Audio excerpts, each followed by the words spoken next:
So I thought I'd talk to you a bit today about labels on quilts. The label on your quilt is giving a message to the person that you're sending, but it's also giving us important information about the quilt itself, who made it, who designed it, and when it was made. These are things that in the future people will be looking for when they come across your quilt. There's different ways of doing the labels for your quilt. What I'm going to show you today, just for a little bit, is to hand stitch a label. I've chosen the fabric here. It matches what's on the back of the quilt, and I've used a dark thread for the stitching to show up. To transfer onto the fabric, I printed the message on paper.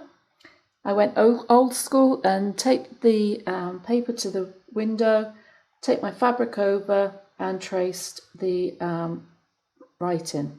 So now I can go over that in stitching, and I'm using a back stitch.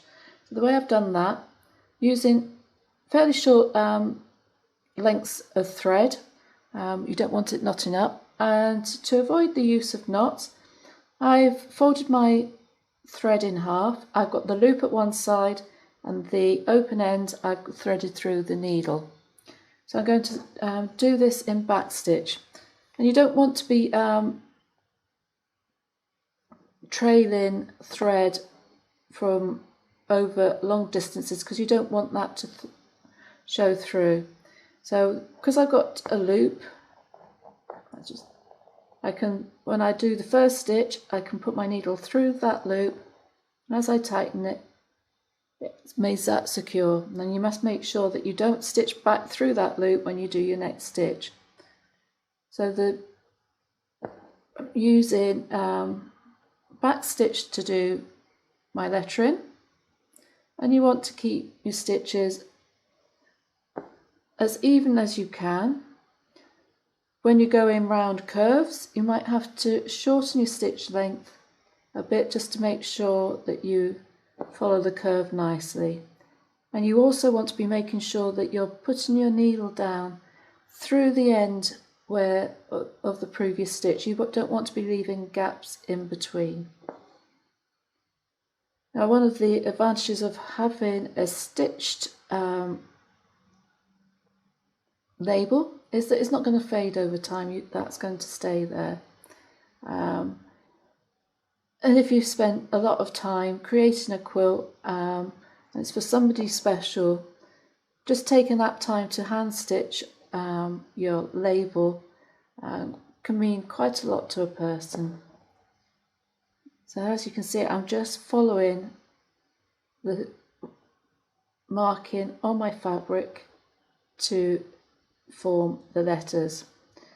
I've used a washable marker there to do it, fabric marker. Used it quite a lot. As you're stitching over it anyway, you're going to be covering it up, and the residue will just come out when I wash my quilt, which I do every time.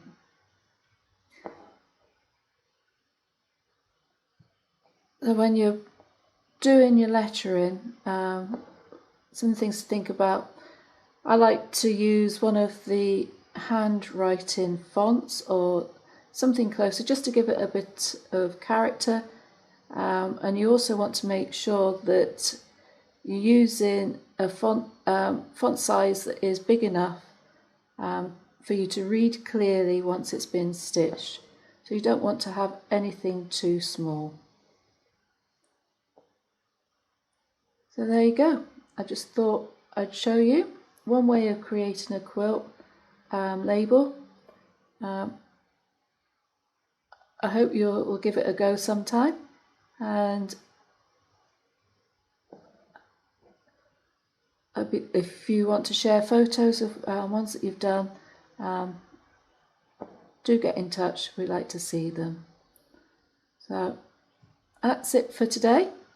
I look forward to speaking to you again very soon.